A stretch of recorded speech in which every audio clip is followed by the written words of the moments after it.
Okay, so this is the weekend tournament that I went to in the open section, the second open tournament that I've attended.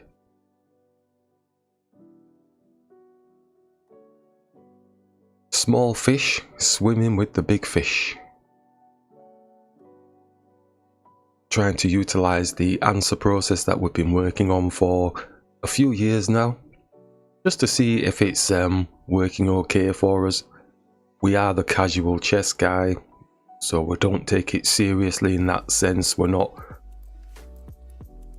going to work ourselves up into a tizzy over losing or drawing or, you know, whatever. We're just wanting to see how we can enjoy our games even more.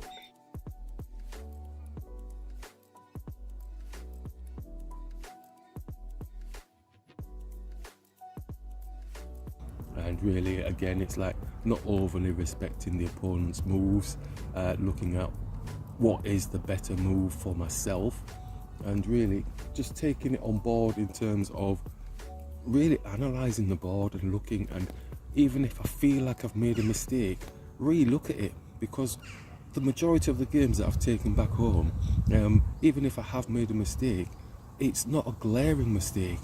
It's a mistake that I could have easily kind of rectified.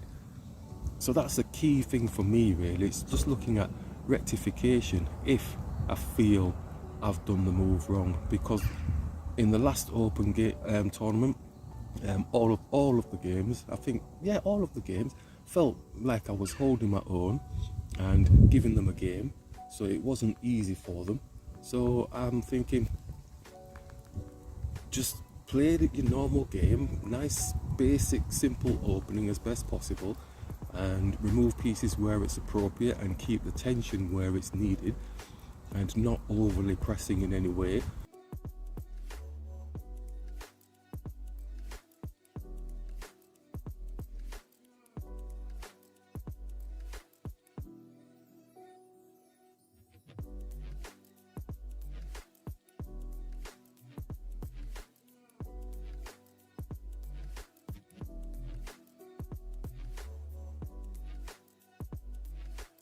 So this is the open tournament, and we went for the first game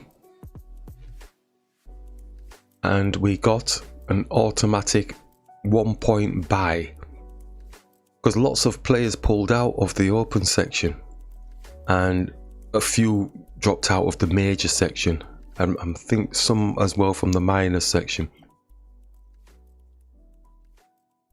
But I really wanted to play a game.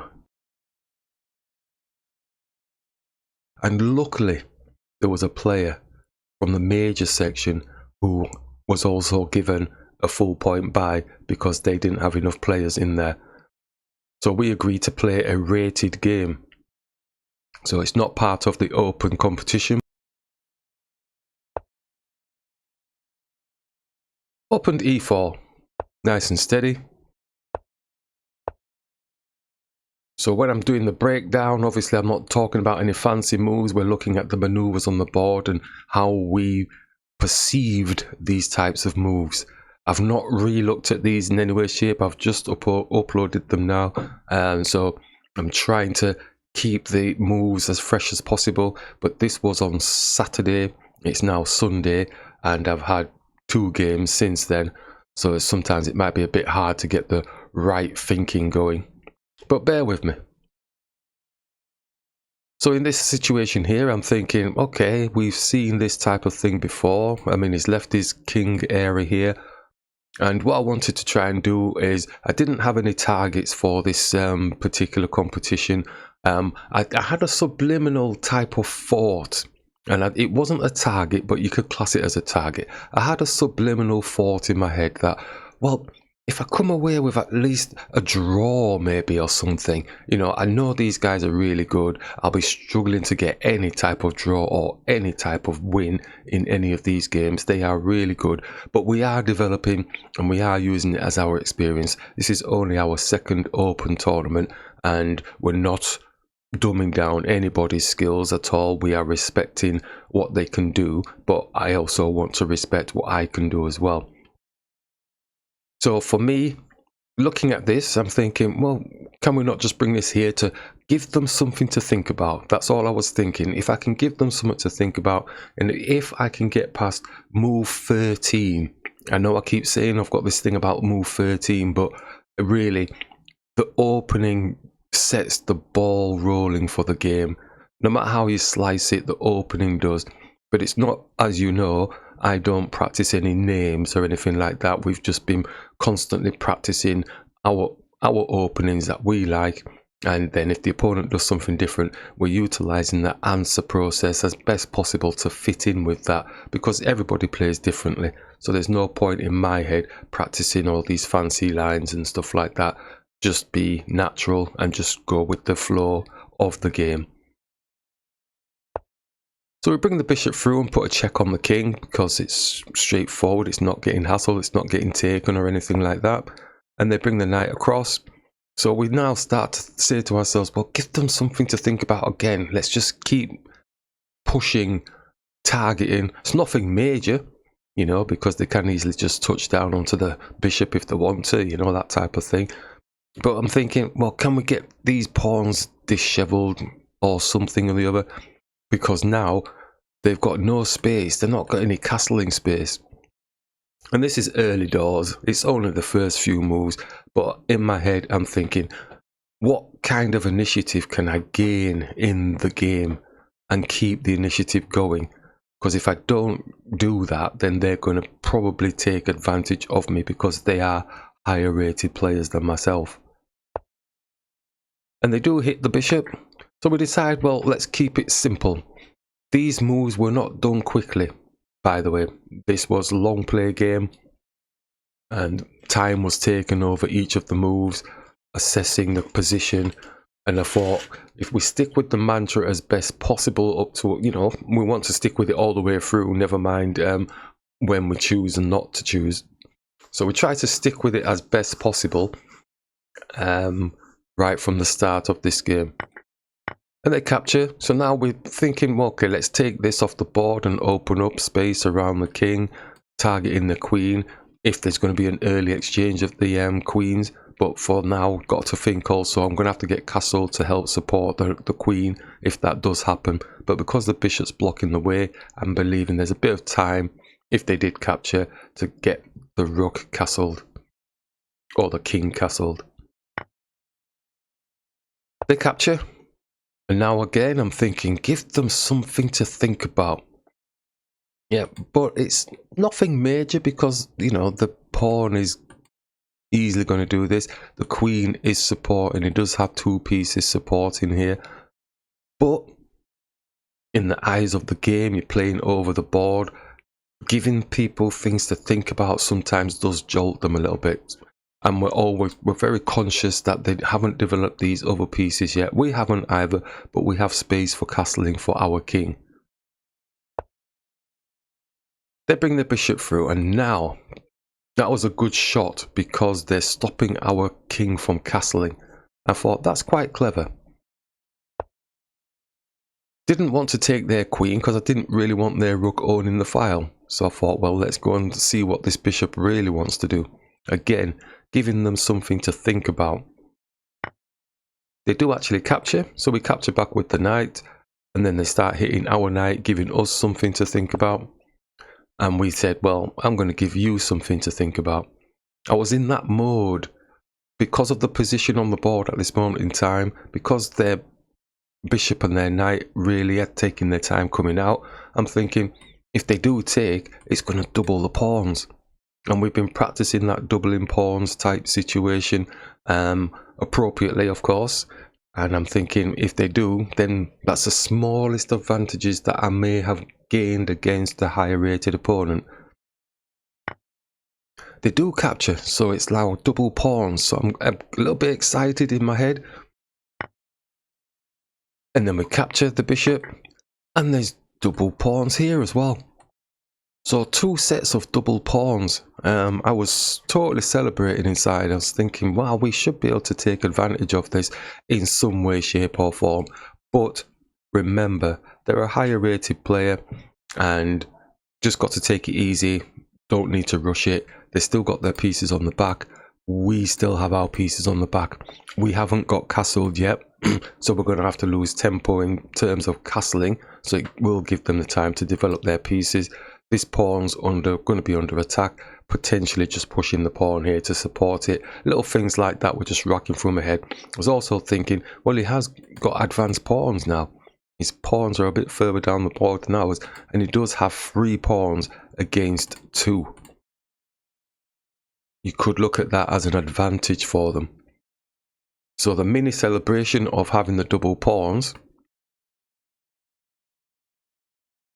after long thinking, became a little bit of a, ooh, maybe it's not so good because of the 3 pawns against 2 here.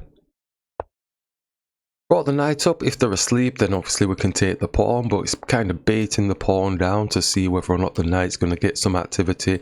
Looking for the golden shot here of going for this.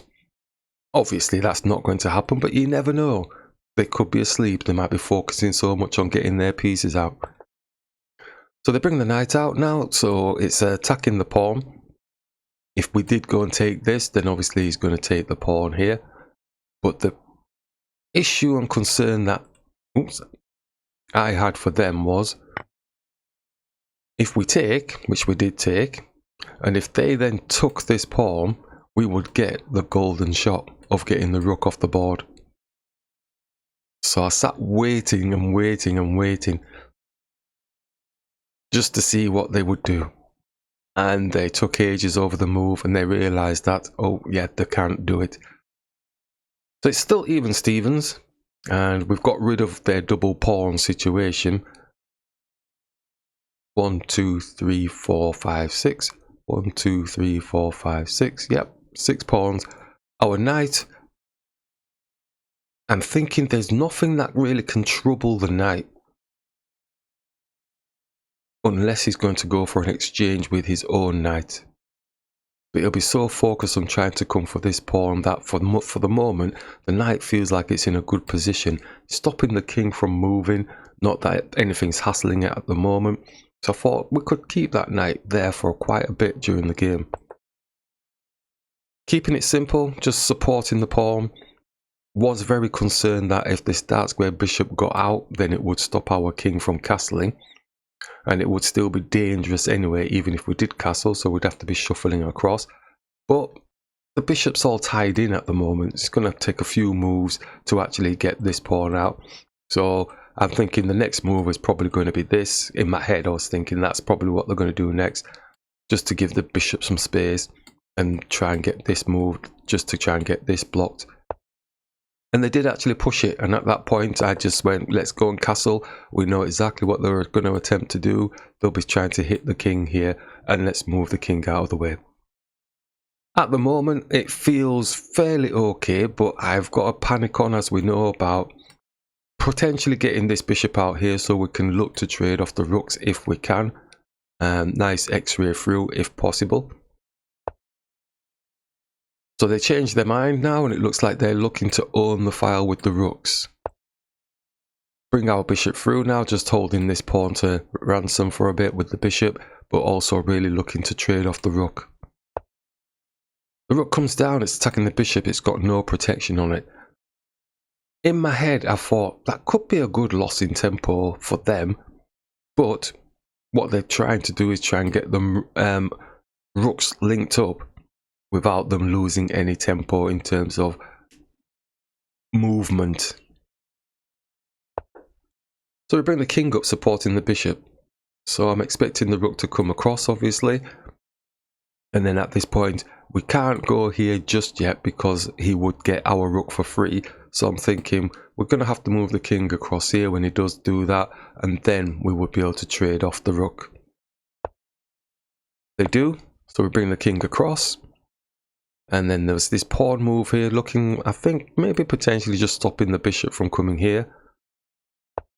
But we're looking to get them traded off. And they trade. So I'm feeling fairly comfortable with this now. I was waiting for the king to come and attack, and I'm thinking, well, I'll just push this here because the knight doesn't need to move from there. So it's been there for a long period of the game. It's doing a good job. If it needs to, if this, excuse me, the pattern I was thinking was if this knight wants to get into the game, it's going to get taken either way. So I'm thinking this is a really good position for the knight. The bishop's a dark square bishop, so it's not going to be able to take the knight off the board. Our pawns are on white squares. Little moment here to push this pawn if need be. Fairly comfortable with the position. So now we start pushing up. That's onto a white square, and then we can always nicely push this pawn here, more highly elevated. Really wanted to stop the knight from jumping here, so this is why we push this pawn. Lots of things going on.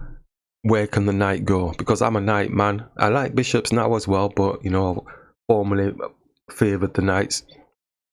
It's trying to understand what the knights can do. Sometimes you can defend against them, and sometimes you can't because of the nature of the position on the board. And then they go and block down. I'm thinking, well, this could be a draw, you know. Should it be an issue being a draw? But because they're higher rated players, I know they're not going to accept my draw offers. So I moved the king up, and now they've moved the knight across. So I'm thinking, oh, it looks like they're just going to trade off. So it definitely looks like it's going to be a draw. So we move the king up, and they actually move, and we capture the knight, and we move the king further up, and we push the pawn. And then at that point, when I did this last move, I said draw. They looked at the board, and it is a draw. When you look at the tail of the tape, look at that. Plus 4.8 for us. Which is quite high, in a sense.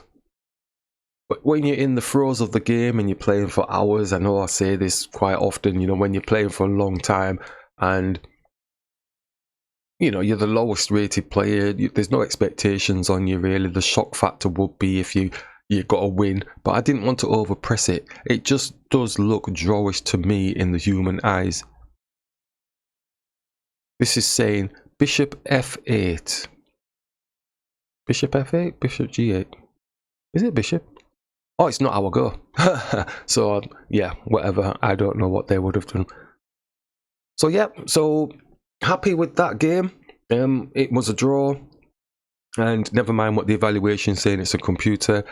Human eyes would look at this and say, well, I don't know, you could go for it. I'm thinking, no, I'm not going for anything. So, yeah, so that was the first game.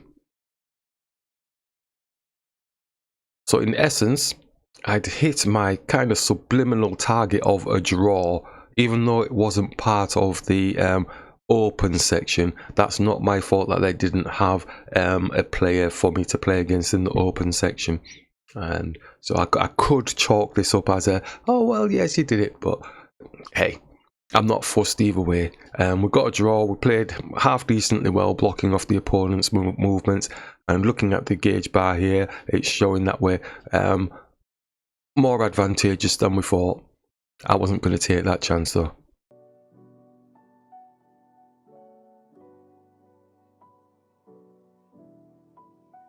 2000s, you know, they're good at the basics of chess and they'll master the end game. I'm wanting to bring in my basic level of chess in terms of what we've done with the answer process, and then from there, hopefully, because we understand the end game, it's applying the end game and the transition from the opening through to the mid through to the end, hopefully trying to get good positions as we've done in the last open tournament. We've got good positions and everything for transitioning from the opening through to the mid and towards the end as well. And it's just a matter of having that confidence to really sit back when it's hitting the end game. If we're lucky enough to get the end game, the queens are off and we're in this game of, it's an equalization. When the queens are off and the position looks fairly good, It's an equalisation, and we've got to use the basics of chess when we're in that end game, because they're not doing anything magical, they're not doing anything mystical.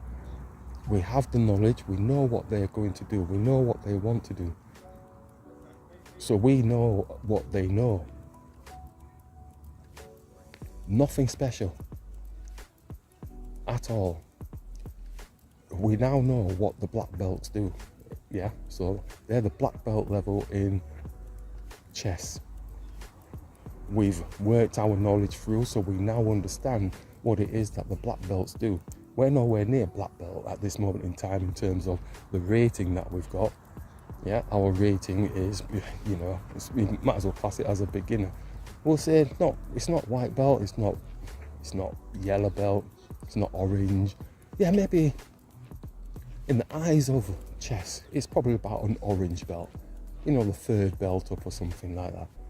But the knowledge that we've accumulated and the experience that we've accumulated, because we've tested ourselves, we've put ourselves with the knowledge of having the black belt knowledge.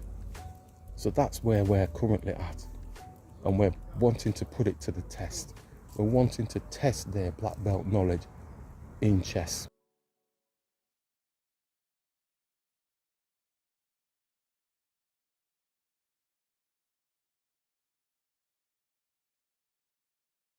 Okay, so this is round 2, and we were playing against the highest rated player in our tournament, in the open tournament, and basically in the whole of the tournament. Their rating was 2193. My rating is 1376. If you get past 13 moves against a 2193, you may as well class them as a 2200. So I'm playing against a 2200 player. Over the board, long play. We're playing as black. So during my thought process before starting playing the game, I kind of tried to regurgitate all the things that I've been mentioning in like the traits of like the 2000 plus type players, and just to get a better feel for what I can expect. And basically the key thing really is they're very, very good at the basics of chess.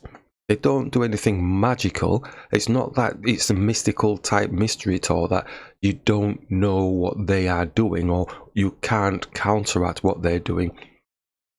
So I reiterated that in my head loads of times before I actually sat down to the board. And when they played this move, I'm like thinking, yeah, this is that moment where they sit back and wait for you to overextend so that they can then take you to task.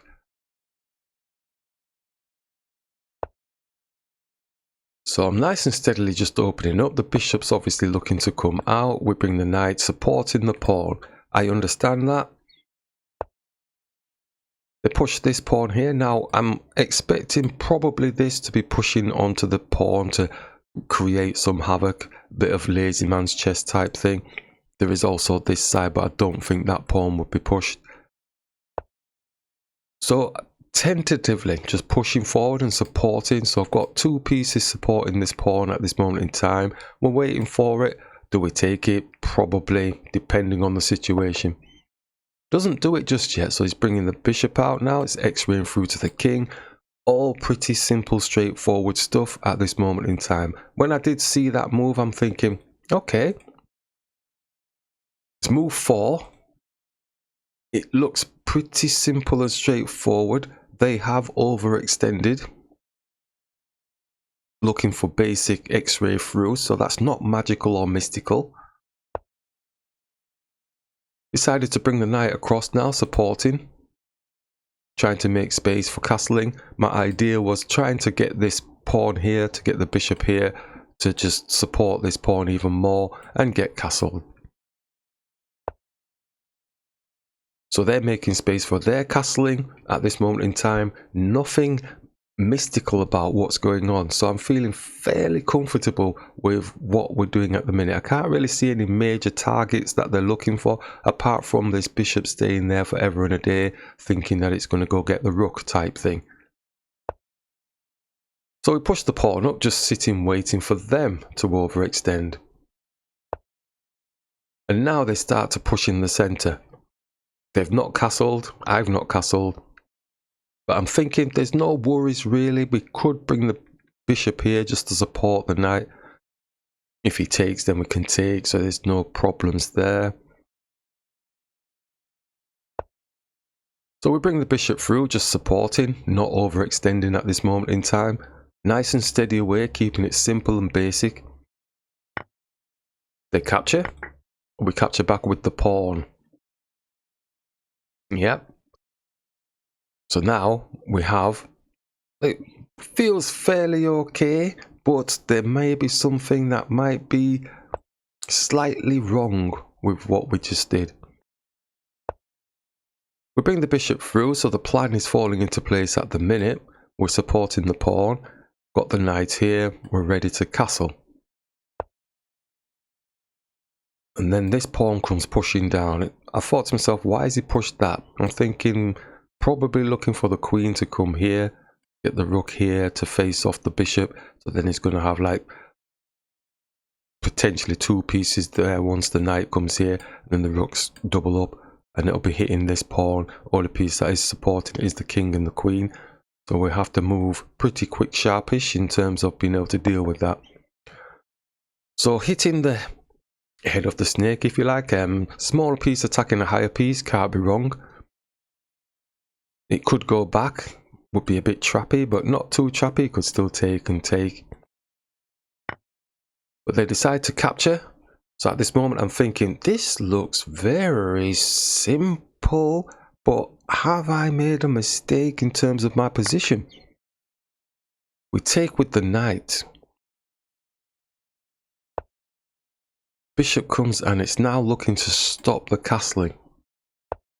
We bring the bishop back, attacking the bishop. They take. And now we can't castle anymore.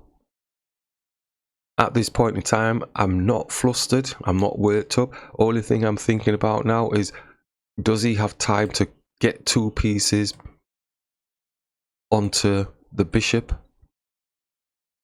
Sorry, yeah. That's the move they made, and no, there we go. Messed up the configuration now. So they brought the knight out. Yeah, so I was worried about them getting the doubles here and hitting the bishop. But they brought the knight out. Felt like I've been given a little bit of a reprieve because they hadn't thought of doing that type of thing. Got to remember, this is like a 2193, what 2200 player I'm playing against. I'm only 1376. I know you shouldn't say, oh well, you shouldn't think about the ratings. Everybody thinks about the ratings, you know. I'm not one for thinking about ratings. I'm the casual chess guy. But you hear everybody, oh my numbers this, my numbers that. I'm like thinking, okay, fair enough. What does it actually mean? So I'm now on move 13. Against 2193, and I'm shocked out of my skull. I'm thinking, I can't believe this. This is quite amazing. This feels really good. I thought I would have been blown out of the water in 7 moves playing like a, you know, a 2100. I've never played a 2100 over the board. I've only watched them playing. Do you know what I mean? Yeah. I've never played anybody of this level, this standard. This is why I'm kind of harping on about the fact that I can't believe I'm on 13 moves in here. They move the queen out of the way. So again, basic chess. This is what we said in our traits of the 2000 pluses. It's that they understand basic chess very well. The queen moves again. Queen's now looking, it's got a diagonal through to here. So you might almost think, oh, it's cheap, you know, it's pretty obvious, isn't it? Yeah. But if you don't know, then you won't be able to show yourself. Because just because he's got that there, there's other elements that they may be thinking of, trying to get two pieces onto this pawn somehow, and then you're going to get squished. So we move the queen off of the line, looking to see if we can own the file here with the rooks. Knight jumps in, simple capture, just to get it out of the way, and move the knight into the far corner at this moment in time. Again, still astounded that we're still in the game. Move 17. I'm really shocked and surprised. I'm sure there were quite a few people looking at this game because I'm the lowest rated player and he's the highest rated player, you know, in our section. And for me to still be in the game after so many hours of playing the game was a little bit astounding, I think, to the eyes of the viewers. It was astounding to me as well, but it felt very simple. It felt very simple. There was nothing magical or anything that I didn't understand. So the rook comes and it's attacking the pawn, so maybe they're looking to double the pawns here. And we bring the knight up now, looking to support the pawn, maybe coming here just to act as a blocker against this pawn. Maybe looking to attack the queen, x-raying through to the rook, but that kind of... I wouldn't be able to take the rook. It's got the knight defending, it's got the rook defending. But it was a fleeting thought. And then, just grabbing the knight, seeing as it's giving it up for free. But this is where they're looking to own the file.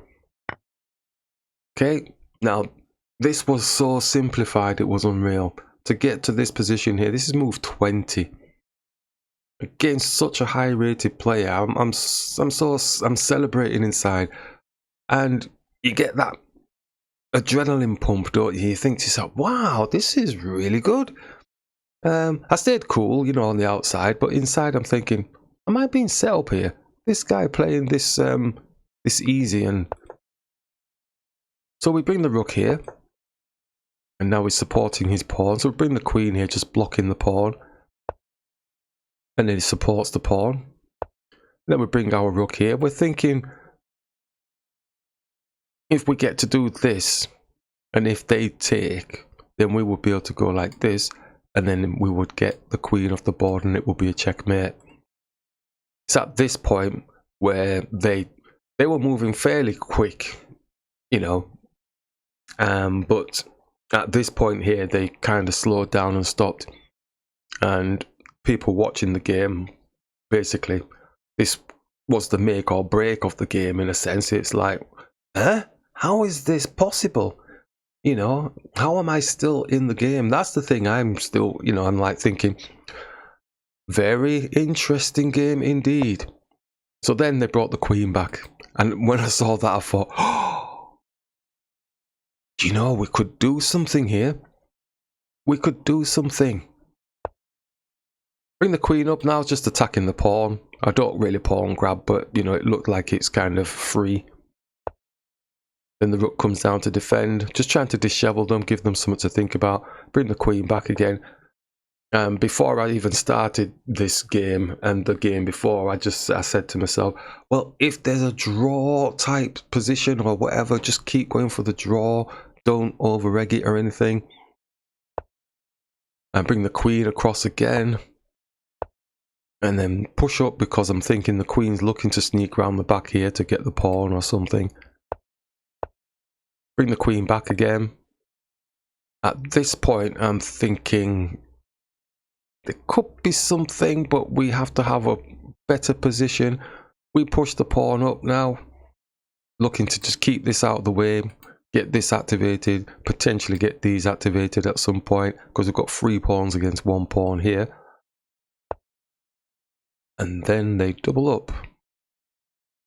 At this point, I'm thinking there's probably going to be an exchange going off somewhere. And if there is, then surely it's got to be a draw. We bring the rook up now, looking to double up ourselves. And they hit us. So we continue with the doubling. They capture, capture, and they capture, and capture. So this was so very interesting, because they were moving dead quick at this point, like really annoyed with themselves that how could I be in this situation. Now I took absolutely ages over this next move. It might look simple, but I took absolutely ages over it. And what I should have done yeah, was take a little bit longer and then jump real deep into the mantra and say to myself, well, his king's over this side. He's got 1, 2, 3, 4, 5 pawns over here. I've got 2 pawns over here. Now I need to kind of equalize as best possible the pawn structure and pawns, well, number of pawns over on this side. But in my head I was going, I can trade his queen off. I can trade his queen off now. He's going to take it, and then I'm going to be able to bop in here, and then my king's going to be able to come here and all sorts of them, or maybe push this and push there, and we're going to win tempo-wise. That was erroneous. If I had to go back again, I would definitely play this move. Yep, I would take with the pawn. Not saying it's a winning thing or anything like that, because, you know, they've got this centre pawn here that we've got to babysit, which is a passed pawn. I mean, that's a passed pawn as well, ours. But because he's got these 2 linked here, that's going to be a problem for us in the end game, taking with the queen. But there may be other moves that I could have made.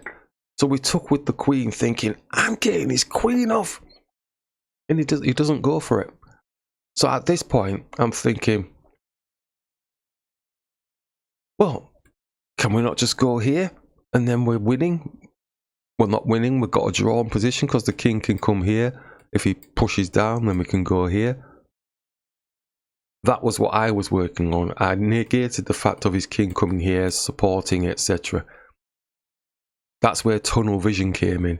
Because I was that excited that I was in this position against a 2193, 2200, yeah, chess player. I've never played a 2200 chess player in my life over the board. And to actually do it real life, it's like, wow, this is fantastic, brilliant.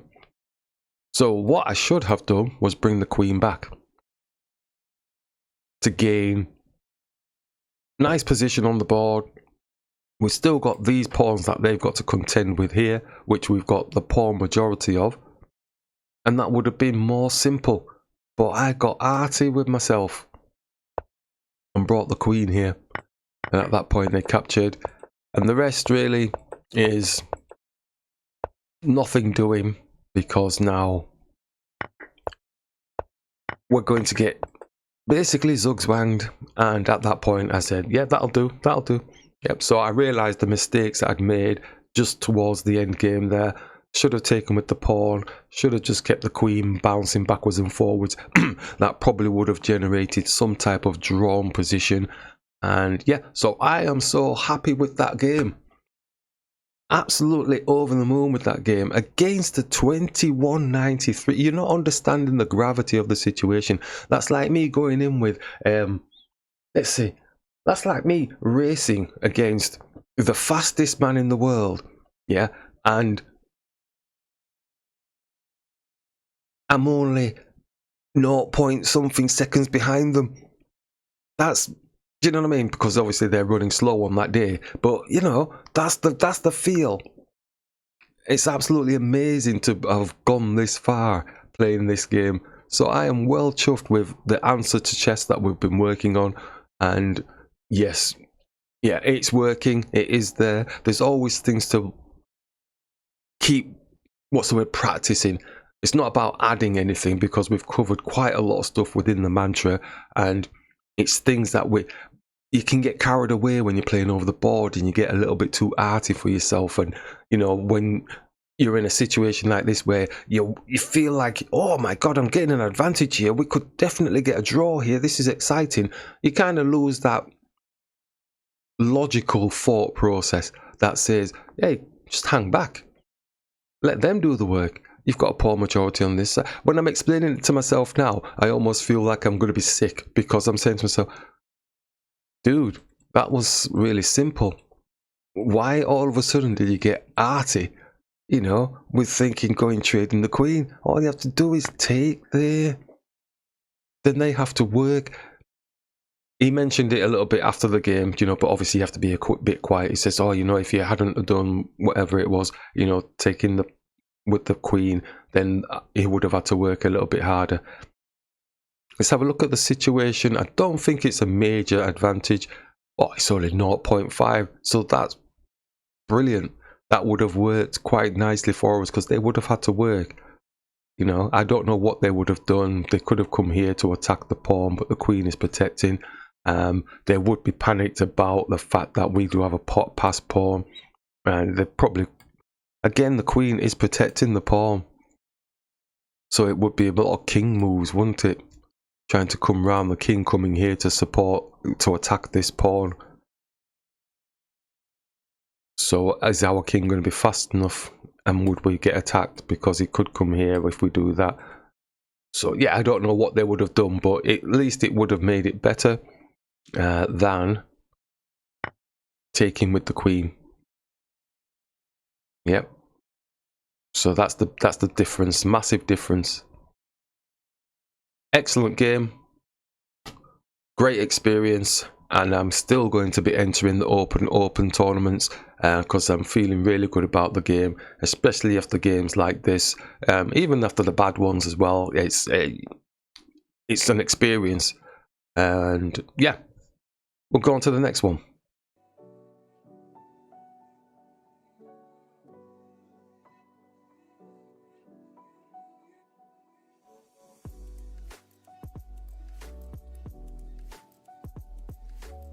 Okay, this is round 4, and we're playing against a 2001 rated opponent.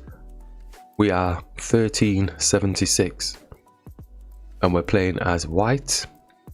It's round 4. Push through the center, and again, just trying to manage the center. Was and ahhing about taking, but because he's offered it up, I thought, nah, just let's go past and see what you do. So he attacks our behind the snake. Simple supporting of the pawn. Developing the knight, supporting the pawn even more, even though nothing's really going to happen there. And he does take.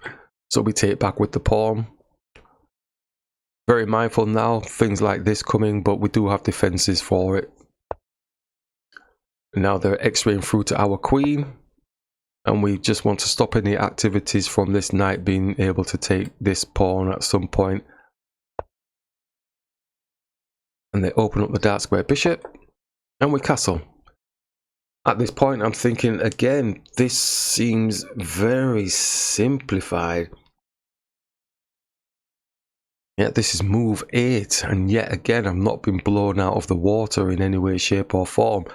I think it's the quality of the opening that I'd put in there.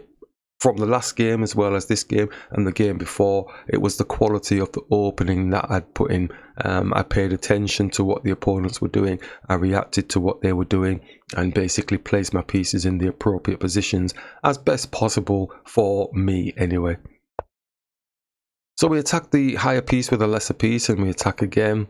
And at this point, opening up the kingside area is a little bit iffy, but sometimes you can do it. I'm thinking, well, if we can try and get our pieces around there, we maybe can circumvent all the attacks. We know what's going to happen. They're going to be wanting to focus all their energies on now attacking our king area. So in the head, I'm thinking, right, that's our focal point. How do we do that? So got to get more pieces into the game. They hit us, so we bring the bishop back, attacking their bishop. They take and we take. Now we can see the actions that they're wanting to get involved, wanting to start, not yet with the knight, but you know, at some point, knight attacking here.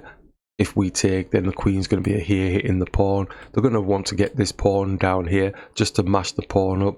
So we're thinking potentially we're going to be getting the king here, maybe there, just to support this area.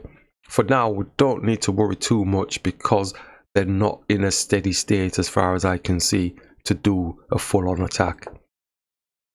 Bring the bishop through to get more pieces around our king area if we can. It's attacking a higher piece, so they have to react. Simple thing is bringing the bishop here, which they do. So we just capture it, just take it off the board. Now we're just bringing the queen here because what we don't want is the knight jumping here and kind of Not forcing it, but if they are going to be jumping in, they may as well jump in there. And they do. But for now, what we're thinking is, well, do we really want their queen sitting here full on? Or do we want to get the king involved, or do we want to get the knight across, getting more pieces around? So we bring the rook here, supporting the pawn, because if this knight takes, and then the queen takes, and then if we decide to move the queen to attack their queen, the knight would be able to take the pawn. Smallest of details, feeling really good that, well, I understand what potentially they can do. How can we circumvent what it is that they potentially can do to us? And as we mentioned before, we always knew this pawn was coming. So we simply captured it. Delayed for ages about the capture, because I'm thinking, well, if we don't take it, then we're giving them the tempo to take. You know, if we come here, then he takes, and then we go like this, then the knight moves, he's got a check on us type thing with the rook, so it's a double check. So I did take ages over it. I'm like, well, what can we do with the king? What can we do with it? Right? And then we want to get the rook across here supporting. But then I thought, just take it off the board. Rook comes down, it's no problems. We can take. Yeah, and if the queen takes, then we can at least attack the queen if need be. So I'll take the knight off the board. Again, simple chess. Got to remember this is a 2001 rated player. So they're not rookies. And yet, the simplification of the game works.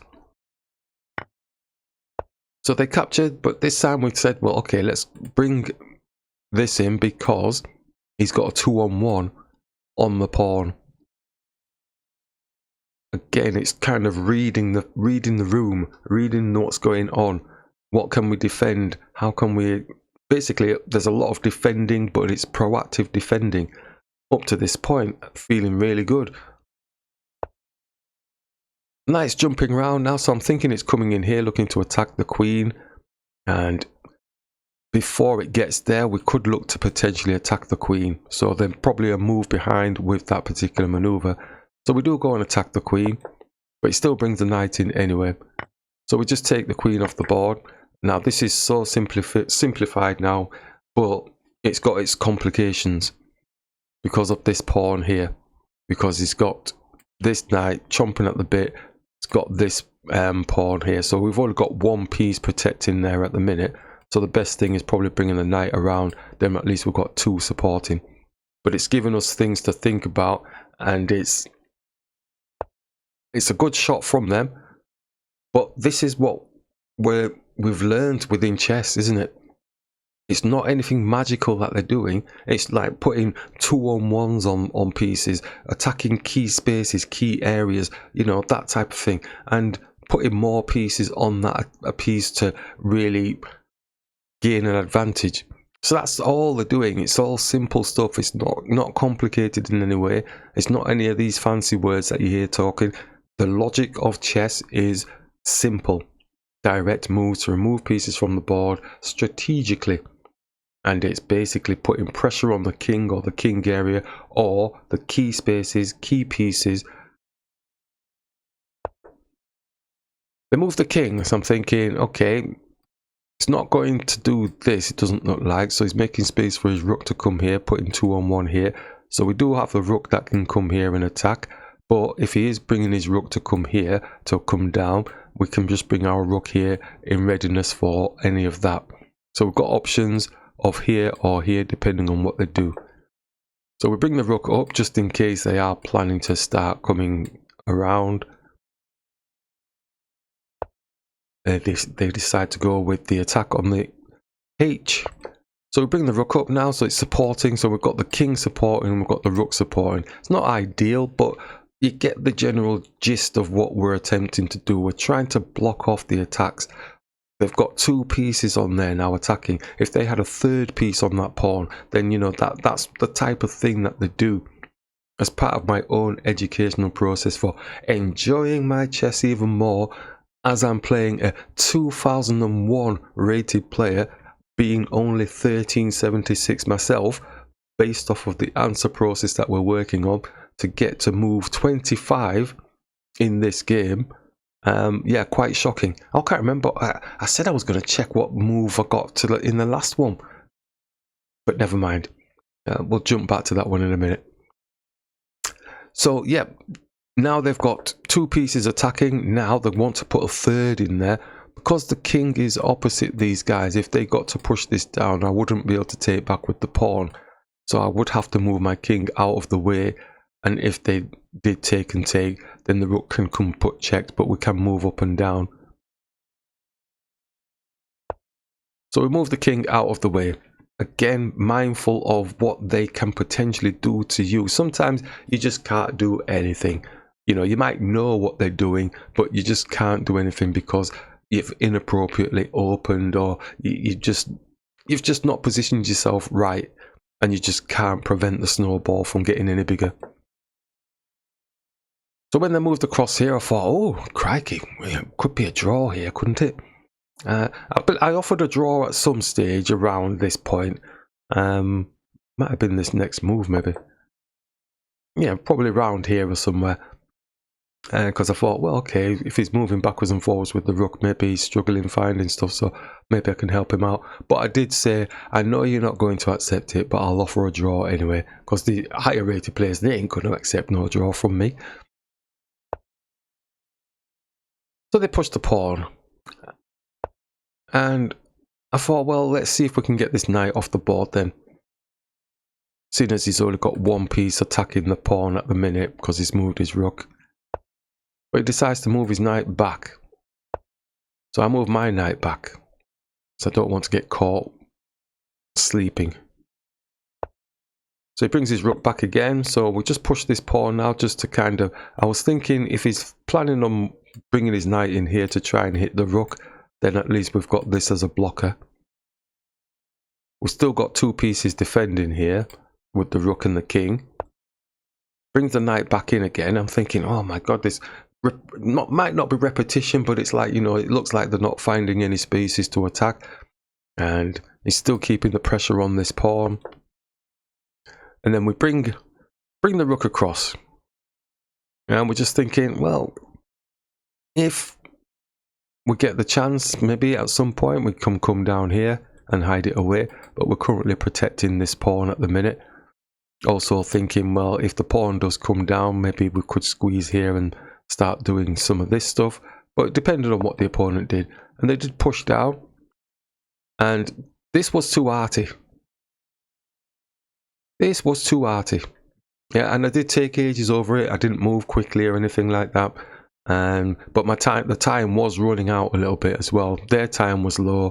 My time was starting to get low, under the 5 minutes type thing, and so they were under 5 minutes, so they were moving quick-ish. Not bullet, but they were moving quick-ish. And mine just started to hover over the 5. And I took some time over this move and thinking, yeah, but it was too arty. I didn't need to do that. You know? And I'm just thinking what would have worked better. I mean, I could have just simply taken, I think. I could have just simply taken.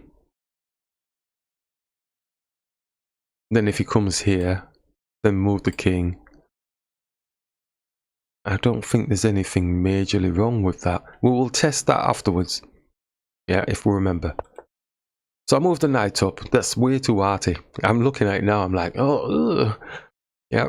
Okay, so we're in and we attack. Now that's the problem. The problem with that maneuver is the knight is protecting this pawn with the rook, and he still has a 2-on-1.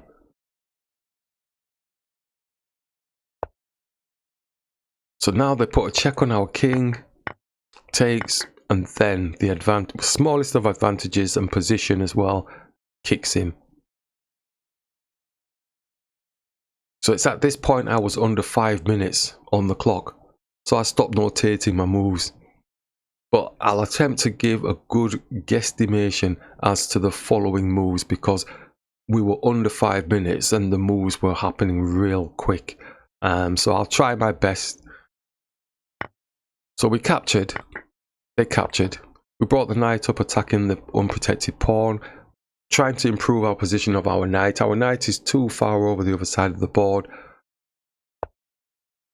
Trying to get the king over to try and save the pawns on the far side, but it's looking a bit daunting. So they're attacking one pawn. We just bring the pawn up.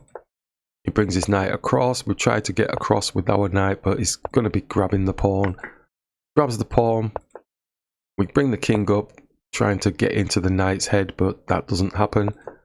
We bring the knight down, supporting the pawn. And as we said, we were both under 5 minutes and blitzing out the moves. So for the life of me, I can't remember the next move orders. Suffice to say, I lost a few more pawns and their central pawns were making their way towards promotion, so I resigned. I am chuffed with this game, yet again, playing against a 2001 rated player and getting to move 43, well, whatever move it was. But realistically, if you're looking back on it, let's go for the goodness.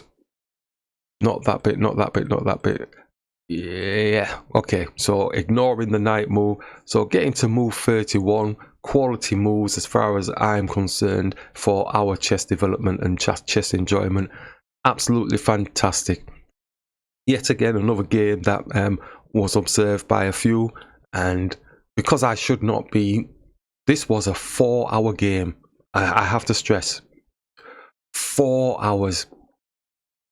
And yeah, to be 4 hours playing against the 2001 player, the 2193 game, that was like 3.5 hours, if that, something like that.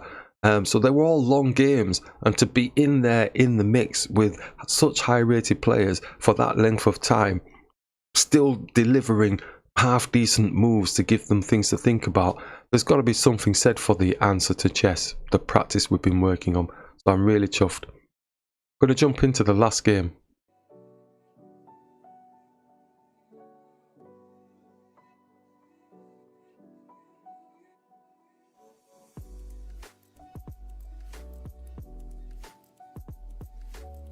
Okay, so this was the last game. So we'll jump right in. The opponent is 1946 rated, and I'm, as you know, 1376. So he's still up there in them regions, and he was very cool and calm and collected, and I thought, well, okay, it looks like I'm going to be in trouble here, but we'll see.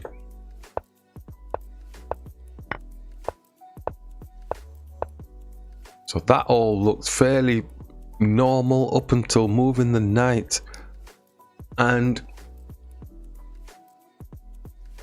we've practiced this millions of times. We know that it's going to just hit us. You know, where do we go? And I probably moved to the wrong place. I just thought, oh well, I'm going to be clever then. Let's just bring this here, and I'm attacking it twice. You know, with my knight here and knight here. Yep. But he's got a defender. So simple. The worst opening I did throughout the whole of the tournament. But I really needed to go. So it wasn't done on purpose. It was just that, you know, you look at this and you think, and you look at the other games, you go, well, that definitely is not you playing, dude. What are you playing at? So we bring the bishop through, put an attack on the king, and then we bring the knight across, and then he goes for the sacrifice thing like that.